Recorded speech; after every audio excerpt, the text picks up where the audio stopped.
tile fishing, many of you have done it, know about it. You know, it used to be sort of an offshoot of a day out at the canyon. Guys would go out tuna fishing, hopefully they'd have a great day of tuna fishing, load up the boxes, have a few extra hours before they run in, and they drop for tile fish.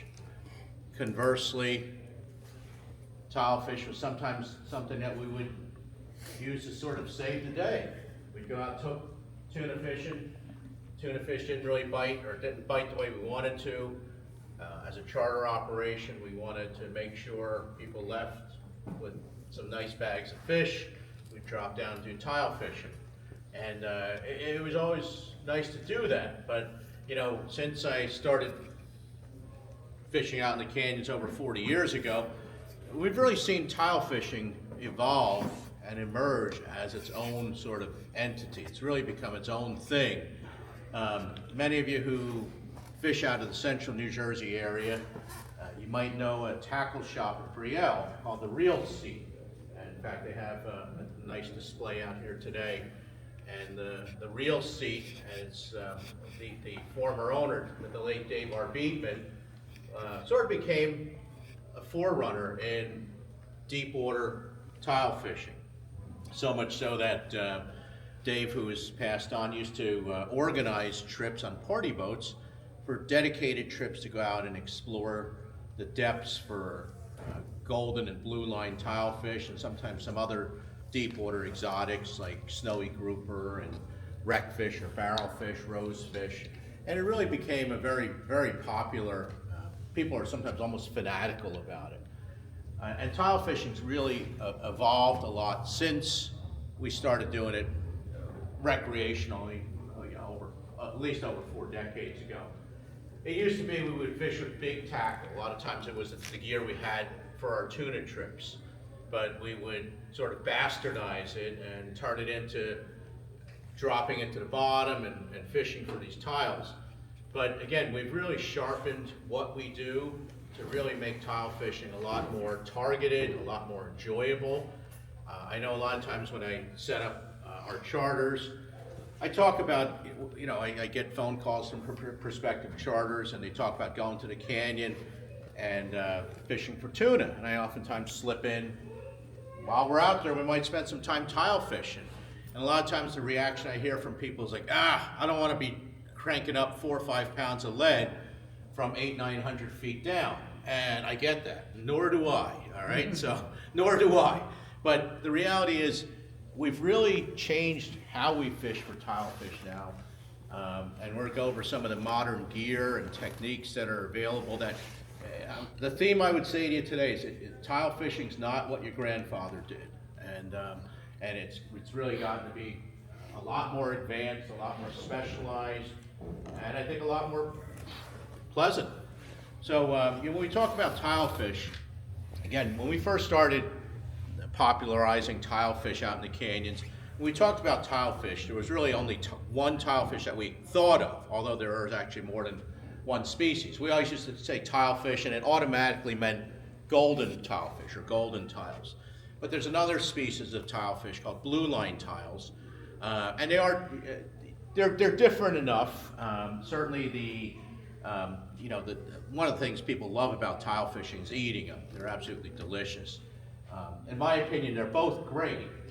I think the goldens taste a little bit better. The texture seems a little bit more like a lobster tail, whereas your blue lines are a little bit more sort of like a little bit more coarse of a flesh, but certainly very delicious. In terms of each of these species, there's some slight differences in terms of where they live, how they live, but there's also a lot of overlap. So I thought we'd talk about some of the overarching things about tile fishing that, whether you're fishing for the blue lines or the goldens, you ought to know about. One of the first things, and this is especially for those who own their own boats, I imagine there's a good number of you in here who own your own boats and target tiles, that there is a bag limit on it. And I'm not trying to call anyone out on this, but there have been guys I know that come back to the dock and they had a great day tile fishing, and they get boarded and they realize very quickly and painfully that there is a bag limit on it. recreational boaters, meaning a non-charter, non-for-hire boat, your bag limit would be different than a charter boat's bag limit, which is then different than a party boat's limit. So if you're going to tile fish, know what type of boat you're on, which category you're going to fall into, and make sure you adhere to the bag limits for your class boat, for whether you're not for hire, or whether you're for hire charter, or whether you're a party boat, whether you're fishing on a party boat. No size limit on it. You can keep any size that you want. If you're a private boat guy and you're going out for tiles, there is a special permit that you need to get from NOAA, the agency. Happened about 5 years ago, I think five seasons ago. They implemented this. A lot of people don't know. I know I was actually part of a panel that was out trying to disseminate the information to private boat anglers that you need to get a permit. I don't like getting permits any more than anyone else does, but it is a reality of the world we live in. It is a reality of what you should have on your vessel if you plan on tile fishing. Go ahead. I just renewed mine, it's free. It is free. That's the reporting is a pain. It is a pain, yeah. So I think, and again, I'm not one to say, I'm not a huge fan of permits and reporting, but again, it's the world we live in. There is an app that they're looking to develop, an app for your phone to report your catch. Now, the good news is it is free, and it's relatively simple to apply for. If you think you're going to be going out to the canyons, if you think you might be tile fishing, well, I'd say just get the permit, keep it on your boat. If you need it, you need it. If you don't, you don't. Okay. Last thing you want to do is get out to the canyon. Tuna fishing sort of stinks for the day. You end up having the opportunity on a nice flat day to drop down and catch a bunch of tiles. You don't want to come into the inlet looking over your shoulder, seeing if you're going to get boarded by, the coasties or anyone else. Okay. None of us need that headache. Think of tile fishing as deep water bottom fishing. I mean, any of you who've sea bassed, and I'm sure everyone in this room has sea bassed. It's a lot like sea bassing, but the fish you catch are sort of on steroids compared to sea bass. We'll talk a little bit about the average size of some of these tile fish, but a lot of it is dropping to the bottom and fishing the bottom of the canyons and canyon flats. Tile fish are bottom fish. You're going to find them in the bottom, in or very close to the bottom. They're not like pelagics. They're not floating in the, swimming in the mid depths. Tile fish like meat. All right, we're going to talk about jigging as one of the techniques that we do that's extremely effective for tiles. But ultimately, we even when we're jigging, we like to put some meat on the hooks and give them a chance to smell that jigging setup a little bit better. Okay. And again, one of the things I just emphasize to you again with tile fishing is it's not your grandfather's tile fishing anymore. When I first tile fished, we'd use those Electromate type of electrical attachment reels on the side of a 4.0 Senator or 6.0 Senator, broomsticks for rods, 50-pound mono because we didn't even have braid back then. And I'd always hoped that some of my charters would be carpenters and guys who would be in construction because they always came with gifts, and those gifts were the window sash weights, those 3, 4, 5-pound sash weights. And I'd see them walking down the dock, usually with a bucket, and they're sort of like dragging one side a little bit. And I knew there were gifts for me. There were gifts of window sash weights, and that's what we would need, 3, 4, 5 pounds of weight to get to the bottom. Because keep in mind, back then we were fishing with 50-pound mono, and we all know that braided line is, so much thinner and so much more advantageous. So we're not fishing with our grandfather's tackle anymore, okay? Let's talk a little bit about the Goldens first, which again, I think for most of us when we think about tile fish, most of us think about Goldens. You can tell from the picture, absolutely beautiful looking fish. There's gold, there's teal, there's all these different really cool colors. You got this really big weird eye, and because tile fish live oftentimes in the bottom of canyons 400 to 900, 1100, 1200 feet down, as you know, there's not a whole lot of light down there, so they need the big eyes to see. They rely heavily on their sense of smell. They tolerate a pretty wide range of temperatures, anywhere from about 49 degrees up into the 60s. And keep in mind, that's the temperature on the bottom. So when we all go tuna fishing out in the canyons and we look at our sea surface temp charts, and if we're looking for water for yellowfin, we're probably all looking for those 72, 74 degree temperature breaks. That's sea surface temperature. That's not the temperature on the bottom. Tilefish are living on the bottom. They oftentimes live in clay burrows. So if you could picture, there's certain areas of the canyon that have sand. There's certain areas of the canyon that have more rock. Certain areas of the canyon have more mud. And tilefish like the muddy bottom. What they actually do is they build burrows, sort of like how gophers and prairie dogs and things like that, they dig little burrows. What tilefish do is they have sort of, we call them colonies. So if you picture this room, maybe like every 10, 15 feet apart are different burrows or holes that these tilefish dig, and they sort of partly put their head or their tail in, and that's how they live. And they oftentimes stay there until some type of food comes by.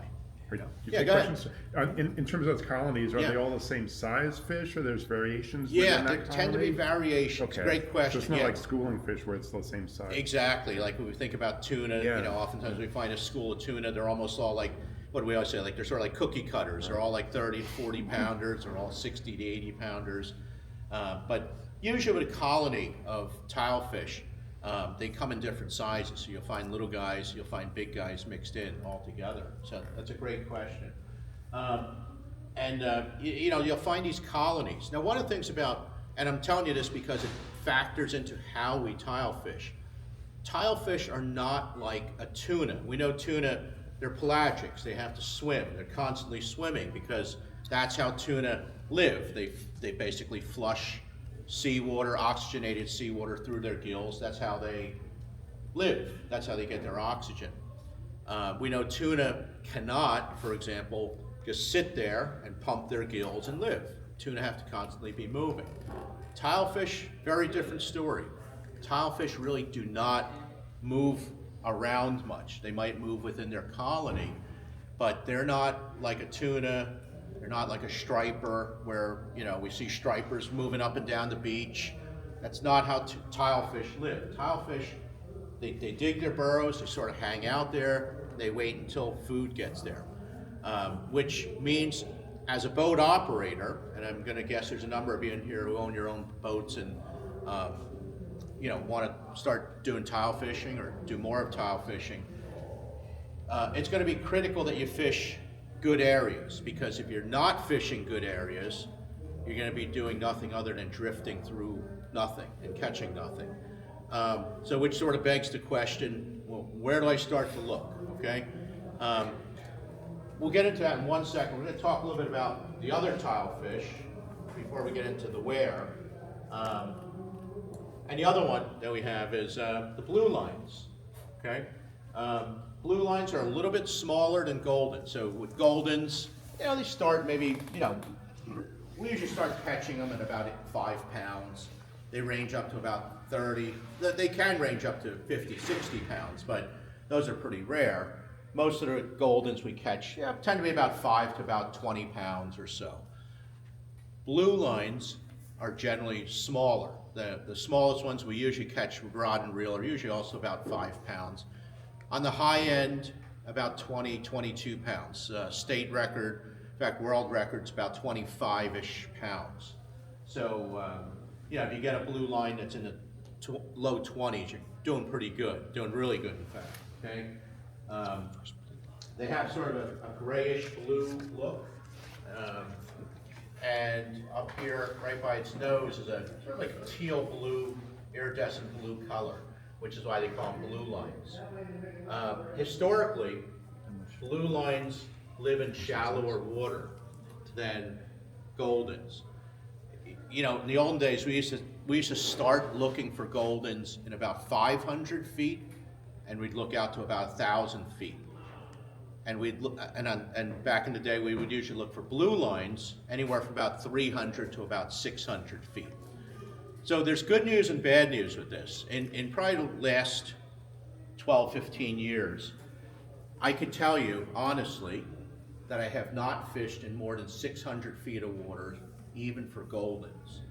So the point here being, we're finding more Goldens, consistently finding more Goldens in shallower water than deep water. Now they might be in deep water, I'm not saying they're not there. I just know how much everyone smiles when we start fishing in 1,100 feet of water, you know? So, so the good news is we're finding a lot of Goldens even in 450 feet, 475, 525, plenty of them, okay? The blue lines, I usually start looking for them anywhere from about 325 to about 450. I don't find many blue lines deeper than 450, so for me, 325 to 450, sort of that critical area, okay? Critical depth. Where do you find them? So as any of you who run boats, you know you're not going to find 300 feet of water until you get out, usually, depending whether you're leaving from Long Island, Delaware, New Jersey, you're probably going to be basically at the edge of the canyon before you start to see that. Remember those colonies I said, these mud colonies? If you could find a mud colony that's along a drop-off, okay, along a drop-off, the sharper the drop-off, the better you are. You all know how to read topographical maps on your chart plotters. So a sharper drop-off means the topography lines are tighter together, okay, as opposed to wider, spread apart. So we like to see topographical lines that are close together because it's going to signal a sharper drop of the wall. I think most of us, myself included, are hard pressed to get tilefish numbers from other people. Reality is, a lot of people are very tight-lipped about where they tilefish. I would tell you in general, if it's going to be along the edge of a canyon wall, it's going to be where there's a sharp drop-off, and it's going to be where there's mud. So someone might say, hey Alan, 400 feet down it's really hard to see that far down. How do I know it's mud down there? Again, many of you who have I'm sure you have electronics on your boat, you learn how to use them. You look at that bottom line of your bottom line of your fish finder, your sonar. Usually if you have a very hard bottom, what's your bottom line look like? It's usually a thin, hard red line, right? Whereas if you get a wider, thicker, lighter red, it's usually a softer bottom, which is going to usually tell me it's muddy bottom, okay? Sometimes guys that specialize in tile fishing, if they're exploring new bottom, one of the first things they do when they get to a prospective spot, they think they're in the right depth, they think it's mud based on their fish finder and that thickness of the red line. They'll take like a window sash on, let's say, a tuna rod or something like that, and they drop it to the bottom. And as that sash hits the bottom, and this is sort of like a thing by feel. They try to feel if it's mud, if it's sand, if it's something harder, okay? And if that thing drops down there and it sticks, it's usually a pretty good sign it's muddy bottom.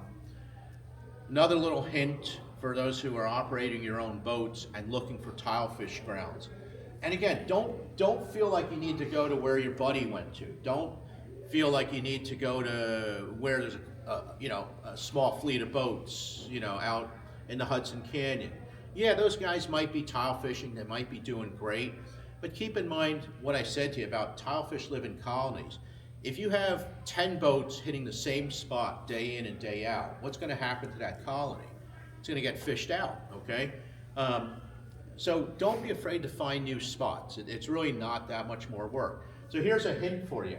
Everybody's handled a hacksaw before, right? Little hacksaw thing, cut aluminum tube, metal tube. And you know what a hacksaw blade looks like, right? It's got a lot of little teeth, okay? Picture, if you would, take that hacksaw blade, turn it upside down so that the teeth are facing up, right? When I'm trolling for tuna, and my boat's offshore hopefully 80, 90 times a season, fishing for tuna, hopefully catching tuna, but at least we're looking, whether it's trolling or jigging, whatever. As we're trolling along, of course, your fish finder's reading the bottom.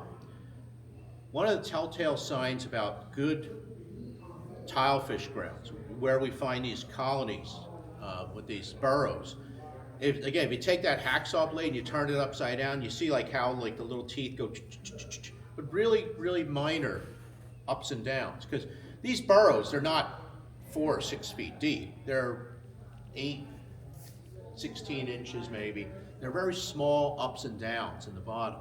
But that's what it's going to appear like on your chart, on your fish finder. It's like, it looks like an upside down. Obviously, that's on the bottom zoom, not on a regular. So depending on your machine, and hopefully you're using a machine, we know fish finders, some of them are 600, 600 watts, some are 1 kilowatt, some are 3 kilowatts.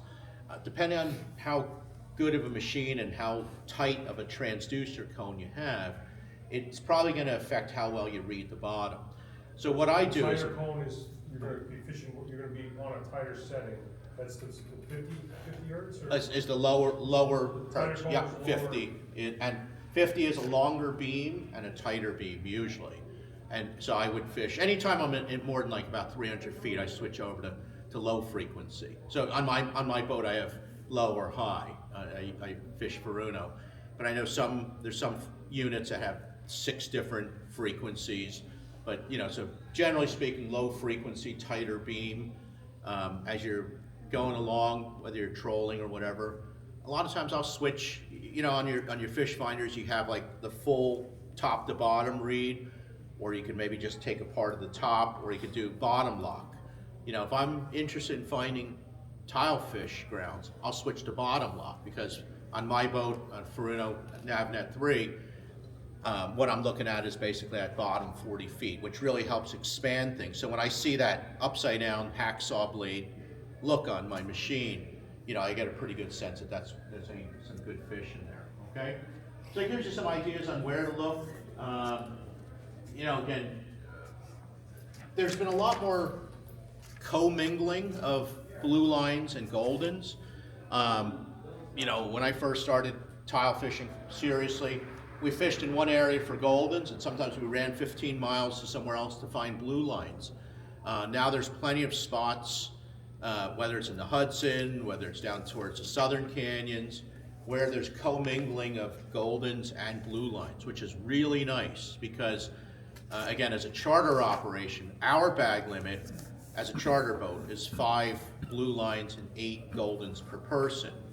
And wouldn't it be nice if I can, at the end of a tuna trip, add 5 goldens and 8 blue, I'm sorry, 5, that's why I get myself in trouble, mix up these numbers. Add 5 blue lines and 8 goldens per person to the box for them. Okay, it's a really nice bonus. All right, any questions so far? Yeah, I guess, Good. I find the golden is mostly towards the Hudson, the blues is towards the Toms. Why is that divider?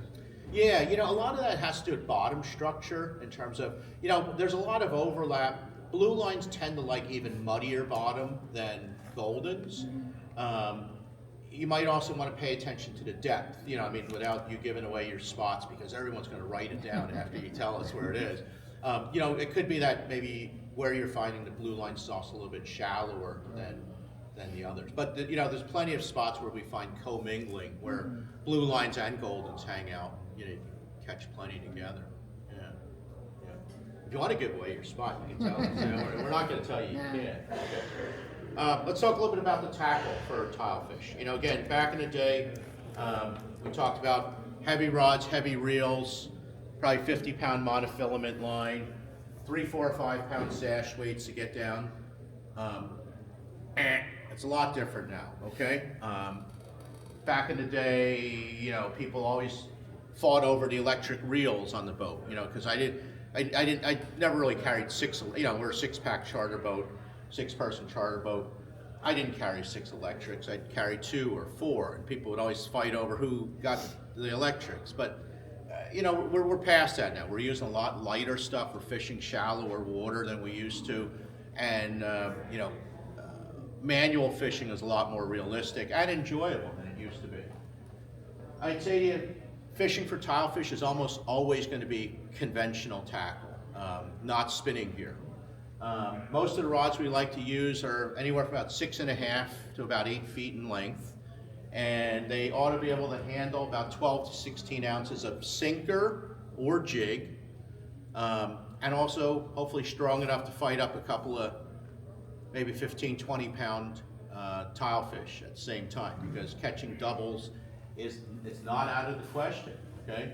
I pro staff for Shimano, which I actually neglected to tell you, because I'm going to talk a lot more about Shimano gear as opposed to some of the other manufacturers, because that's who I pro staff for. A couple of Shimano's preferred products, and because I pro staff them, that's what I use. A few years ago, Shimano came back out with what's called the OSHA Jigger, Jigger, the OSHA Jigger. There's a 1,000, a 2,000, and a 4,000 size. That's a star drag reel, okay?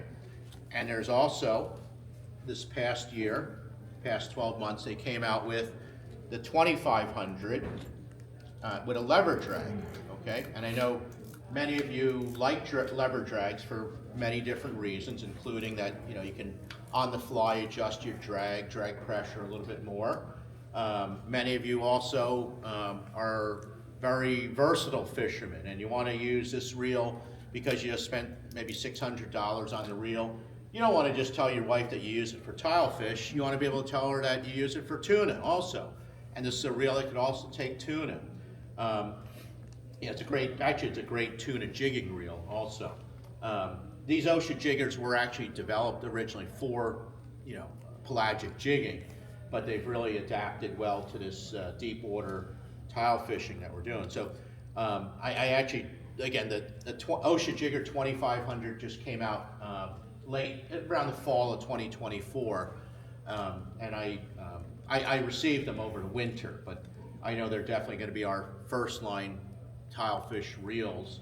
I've used some of these out of state. I'm sure you all know there isn't a whole lot of offshore fishing in New Jersey in December and January, so I just haven't had a chance to use them. So if you like lever drag, OSHA Jigger 2,500 LD lever drag. If you like a regular star drag, and if you want to save a little bit of money because it is a cheaper, less expensive reel, the OSHA Jigger, either in the 4,000 or the 2,000 size. This is the 2,000. It's got plenty of line capacity, okay? I know it looks like a little, pee-wee reel, but, you know, we're fishing braid on these, and you're gonna get plenty of line capacity on it. This is a 2,000. There's also a 4,000 model. One of the reasons a lot of people like the 4,000 is because it's a bigger spool, you'll pick up more line as you crank. Another reason a lot of people like the 4,000, sort of in the interest of versatility. Again, when I say versatility, what I really mean is that you could explain to your wife or girlfriend that you could use the reel for different things. You could tuna fish with a 4,000, you could tile fish with a 4,000, you could do a few more things, okay? So that's sort of the preferred reel, is this OSHA Jigger. Many of you tuna fish already with Shimano Talicas, which is a lever drag reel. The 16 or the 20, the Talica 16 or 20 is a great choice, okay? In terms of rods, again, we're talking generally about longer rods as opposed to shorter rods. Many of you who are in this room who I know are expert tuna jiggers.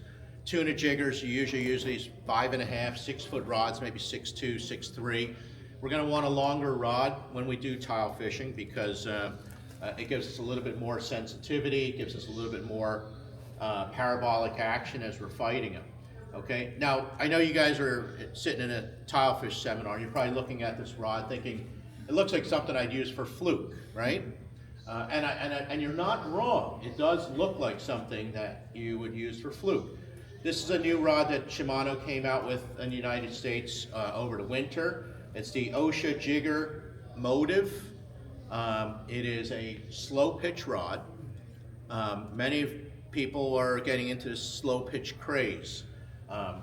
Personally, as a boat that tuna fishes 60, 70% of the year, we don't slow pitch. We do other kind of jigging. We don't slow pitch for tuna that much because, as you know, tuna, they could be 20 feet under the boat, they could be 80 feet, they could be 120 feet under the boat.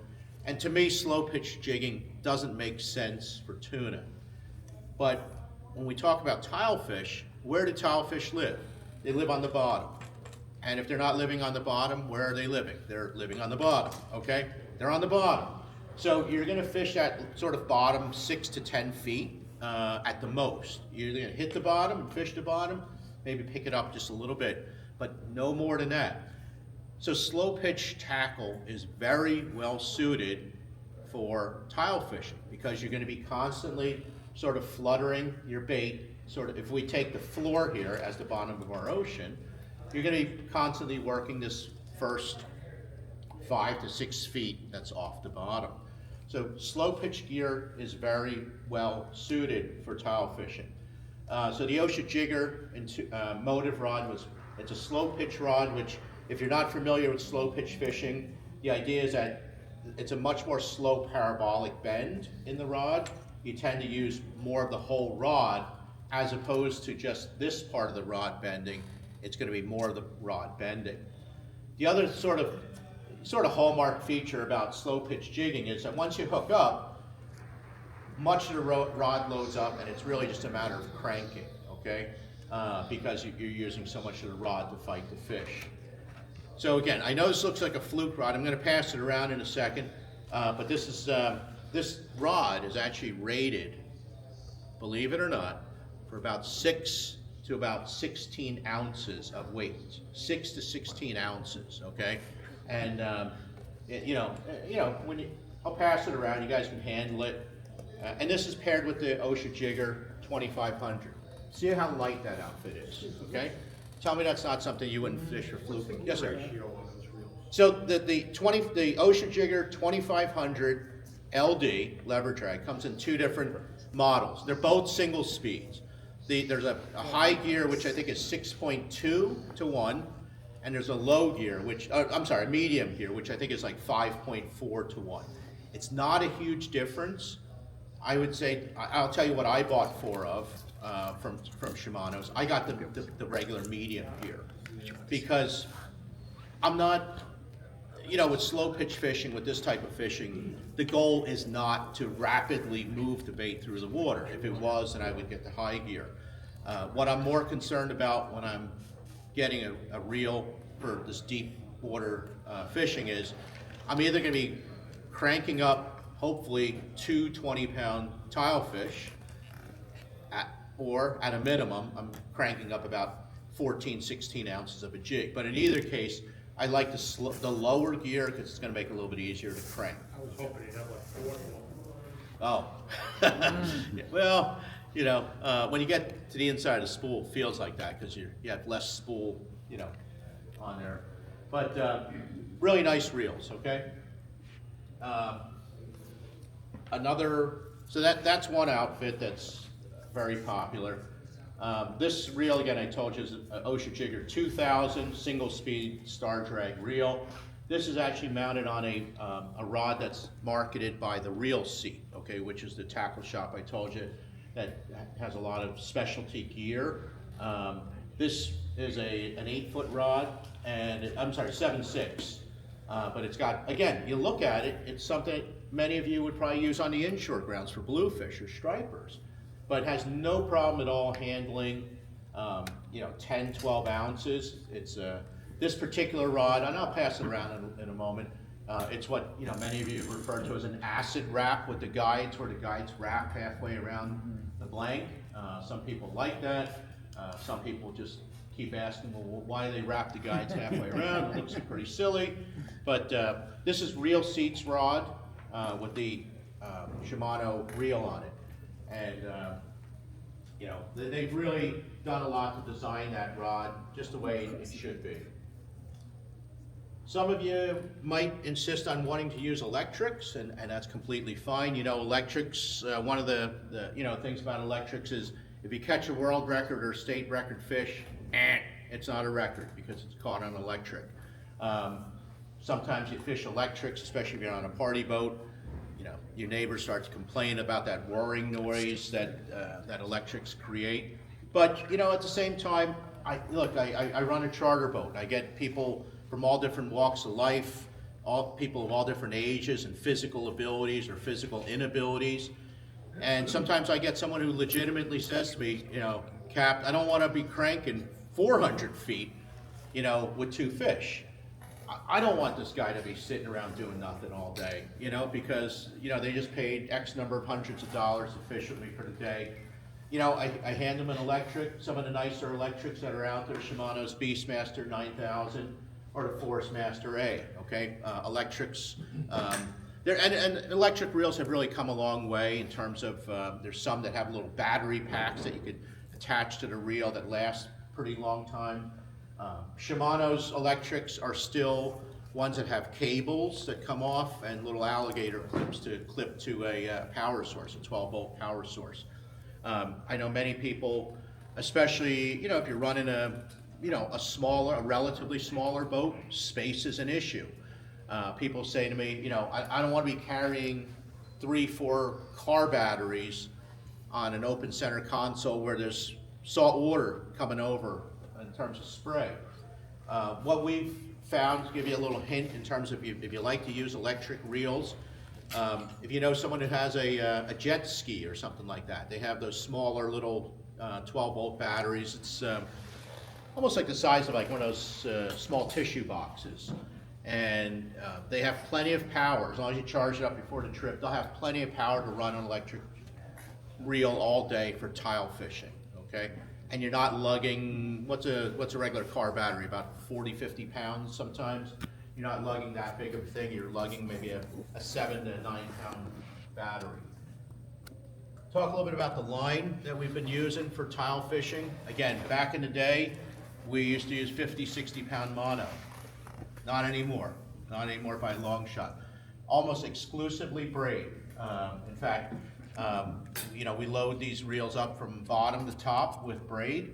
I'm going to sort of surprise many of you when I tell you how strong or not strong the line is that we use for tile fishing. At the most, we use 40 to 50 pound braid. Most of the times, we're fishing 20 to 30 pound braid. Because keep in mind, where we catch tile fish, it's mud, okay? There's nothing to tangle or break you off, okay? Once you hook the fish, it's you and the fish up and down, okay? You know, using 20, 30 pound braid, which really probably breaks at 40, 45 pounds, is plenty thick and heavy or light, however you want to think about it, of braid. And when we're dropping 400 feet down, the thinnest line we could use is a big plus to us because it's going to be less sort of resistance in the water. Okay. We want to finish up, you know, our main line assembly. We're usually about 8 feet of 40 to 60 pound fluoro. So after, you know, we pack our reel with the 20, 30 pound braid, that last 8 so feet is 40 to 60 pound fluoro. Okay. We join it usually with a double uni or a Yucatan knot, and instead of me trying to show you or tell you what that is, just go on YouTube. It's, you know, there's plenty of it. In terms of the rigs that we use, so, you know, 2 general options. We could either fish bait exclusively, meaning not jigging, or we could fish jigs and add a little bait to it, okay? But your basic rig for blue lines or goldens is, your traditional bait rig is a 2 or sometimes a 3 hook, you know, call it a chicken rig, a high-low rig, okay? So in my right hand is the top of it, a simple barrel swivel, little shot of line, 3-way swivel, maybe about 12-inch shot, 12 or 14-inch shot out to a hook, come down about another 18 inches to another 3-way swivel, and then off of that is another 12 to 14-inch shot of line with a hook, and then maybe about 12 inches down to a sinker. I know a lot of us try to cheap out with terminal tackle. I would say to you, tile fishing and dropping things down, you know, 400 or 500 feet is not the time to cheap out with 3-way swivels, okay? They serve a purpose. Use them. Many guys, including myself, like to dress things up with a little bit of an octopus squid, give it a little glow, give it a little more profile. I would say 50-50 in terms of whether you use circle hooks or J hooks. We know circle hooks, they tend to get in the corner of the mouth, they hook, they hold.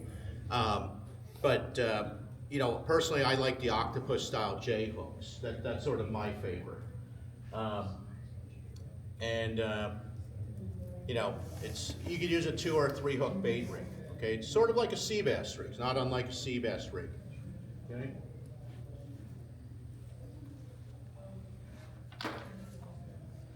And this is another one. It's very similar to what I just showed you. Probably the biggest difference is the size of the hook. If you're targeting primarily Goldens, you might want to go with a slightly bigger hook than blue lines, because blue lines, like I said to you before, tend to be a little bit smaller than your Goldens. You know, so that's probably the only difference there. Okay. Sinkers, I would get on a boat with a variety of sinkers, anywhere from 12 to 24 ounces. For the boat owners, boat operators, most of us wouldn't be running to the canyons if it's really gnarly out anyway. But even on flat days, you sometimes get a lot of current. If there's a moon, you know, a tide, sometimes you get a lot of current. You want to be drifting a little bit when you're tile fishing, because like I explained to you before, tile fish, they're not up and moving around looking for a school of bait. Tile fish hang out in the same spot, and basically you have to find them, you have to drift over them. So you like to have some drift, but of course if the drift is too fast, it's tough for your anglers to keep on the bottom. Ideally, we like to have maybe a 0.4 knot to maybe about a 0.8 knot drift. So not too fast, not too slow. You got to cover some ground, but you don't want to cover it so fast that people can't stay on the bottom. Okay. So the other thing that we do is jigging for tile fish. And I'm going to tell you, and this is no lie, I get guys who bait fish on my boat for tiles, and I get guys who jig on my boat for tiles. Conservatively, I find the jiggers outfish the bait guys about 5 to 1, okay? So I'm watching a guy with bait catch one, and the guy fishing right next to him with jigs is catching about 5, okay?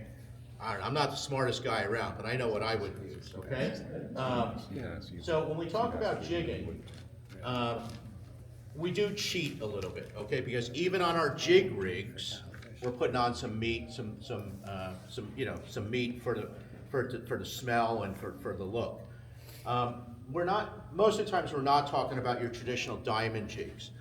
What the favorite jig for tile fishing is actually something that is marketed locally. It's by a company called Old Man's Tackle Box, and they refer to this as a Tilefish bomb. And I'll pass this around a little bit. If you look at it, it almost looks like a little miniature baseball bat, but it weighs anywhere from about 14 up to about 48 ounces, depending on the size that you get.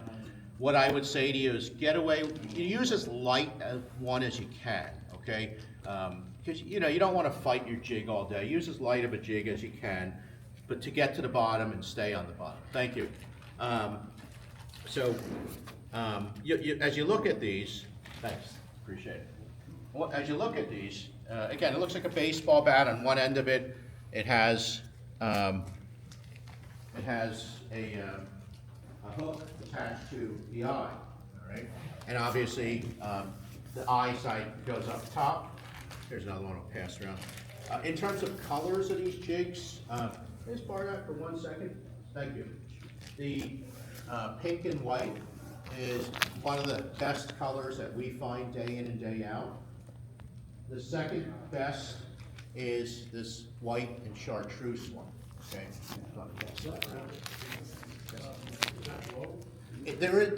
They do have some glow to it, yes. And actually, you could get that with a glow, a complete glow.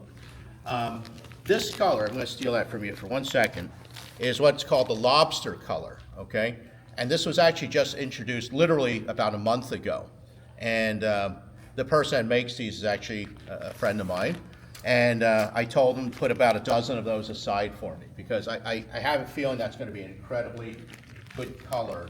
Because one of the favorite forage of tiles is lobsters, crab-like things that are on the bottom in 400 or 500 feet of water, okay? So, let me just borrow one of those jigs from somebody. Can I borrow that? Sorry. So, when we talk about jigging, we're not talking about speed jigging. It's not like bluefish jigging where you drop to the bottom and you just crank to the top. Not that kind of jigging, okay? When we talk about jigging for tilefish, what we're gonna do is put it in free spool, let it drop to the bottom, hits the bottom, put it in gear, okay? We wanna keep the line as vertical as we can. In other words, don't let it scope out, okay? Your boat's drifting, avoid the temptation to keep paying out line to try to stay on the bottom. If you need to use a bigger jig to stay on the bottom, use a bigger jig. But you wanna stay as vertical as you can. And what we're gonna do is we're gonna do I'm gonna do what are called twitches and lifts. This is a twitch, okay? The tip of the rod goes up maybe 6, 8 inches. This is a lift. This is a lift. It's about 4 to 6 feet, okay? And you're gonna wanna vary the amount of twitches to lifts, okay? Usually a good ratio is about 5 good twitches and a lift. 5 good twitches and a lift. Okay, just like that. That's what I'm doing. Some twitches, a lift. If you don't catch them on the twitch and you do the lift and drop, about 60% of the times you're gonna get a hit after that drop. Here's why. You hear that? Okay. And you're in 400 feet of water. If you're in the bottom of 400 feet of water, it's hard to see, okay? It's hard to see for you, it's hard to see for tilefish. But each tilefish are living down there. They're not really seeing everything, but they hear this, okay? It attracts them, okay? So when you do that lift and drop, that's what you're doing to this thing, and you're attracting them, okay? That's why you gotta do that complete lift and drop every 5, maybe 10 times and things. Go ahead. Anybody put like rattles in the? You could be as creative as you want, Okay. absolutely, because, and there are some commercially made tile Oh, rigs okay, rigs that. with, Okay. with rattles in them, okay? And Yeah. what about for the bait fishing? What about lights? Yeah, you can always add lights to them too, little like Siloam sticks or those swordfish lights, they're a nice addition, yep. Flashers. Yep. Hooking tiles. Most days, again, you're down there, whether you're jigging or bait fishing, you feel the bite, just set up on them, okay? Lift up on them. You don't have to wait for tap, tap, tap, tap, tap, tap, tap, tap, and then you feel them, lift up on them. Another trick I'd say to you, once you hook the fish, it's a steady crank. It's a steady crank. You got the bend of the rod. Don't do what we do when we tile fish, and I'm on the bridge of the boat tile fishing, yelling at clients all the time, it's lift, but with tuna, it's lift, reel, lift, reel. With tilefish, it's a steady crank. It's a steady crank. And the reason is, you got this big jig hanging out of its mouth. If you keep lifting and dropping, you're building a big hole in its mouth, and that 45-pound golden tile is gonna fall off your hook, and then you're gonna be pissed, okay? So I'm gonna tell you, steady pressure reeling up, okay? Some of our favorite baits, things like this. Squid, whether it's the whole squid, head of the squid, or strip of squid, salted bluefish, salmon strips, tuna belly, mahi strips. Notice one of the things I didn't put in here is anything that you can't, the thing I didn't include in here is anything that's illegal to strip out, okay?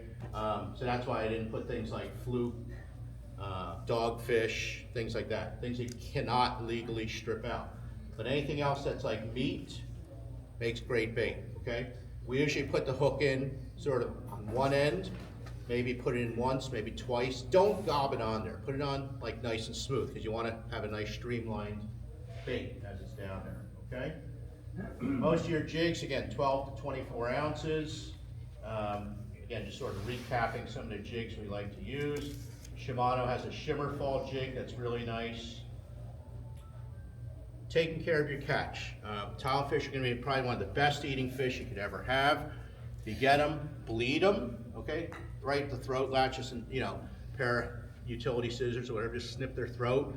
It sort of puts them out of their misery, and also helps bleed them. Put them on ice, ice and brine preferably. Keep what you can use, okay? I would be remiss to not remind you, you know, tilefish are not unlimited. There's a good population of them out there, but don't be wasteful. Keep what you can use. If you decide to release them because of the depths that these fish are coming up at, the responsible thing is to vent them, you know, with a venting tool right on the side. Make sure that they sink back down, okay? All right, I know we ran through a lot. I know we got another great speaker coming up, so I don't want to run into the next time, but any quick questions? And yeah, we'll take one quick question. You were saying the weights there, Uh-huh. you get, I think you had to have like sometimes 3 or 4 pounds. Remember, I said, it's not your grandfather's, I'm kidding with you. It's not your grandfather's tile fishing anymore. We're fishing with 20-pound braid, which is about the thickness of hair. So with those lighter jigs, you can get away with 20-pound braid? Yep. And the heaviest you would go is 50? Right, 50-pound braid. And I'd say to you, you don't even need 50-pound braid. 20, 30-pound braid almost every day. Yep. What's the weight on the? The jigs. Yeah. Usually- No. I'm sorry. Your mono. That top shot, about 60-pound top shot. But again, that's only that, maybe that last 8 feet. Yeah. Yep. What, for electric reels, what would be like when you wouldn't bother trying drift-wise? How fast is it like not worth trying? Again, it's maybe what you're willing to tolerate. I mean, if it's been a tough day and I need to put some fish in the box, I'd probably tolerate a 2-knot drift. Do I want a 2-knot drift? No, I don't. 2 knots is probably on the high end of things, you know. But the best judges, are you staying on the bottom? You know? One more quick question, and I want to let the next speaker be ready. Go ahead. You know, about the weight of the lead that you're using if you're using an electric reel. Uh-huh. I go on tile fishing and I have seen where 4 pounds wasn't holding them up. Right. It's certainly possible. I mean, all I can tell you is ideally don't go on those days. Now, I know sometimes if you're jumping on a party boat, you might not have as much of a choice and you have to use heavier stuff. But also, what are some ways to cheat and get around that? Use thinner line. You know, and that's probably the biggest way to cheat. If you know it's a faster drift, go with thinner line and, you know, less terminal tackle down deep. So I use 40 pounds. I couldn't hold them up. Yeah. 40 pound line. Yeah. I don't want to run into our next speaker, so how about this? If you guys have questions, I'll hang out in the lobby.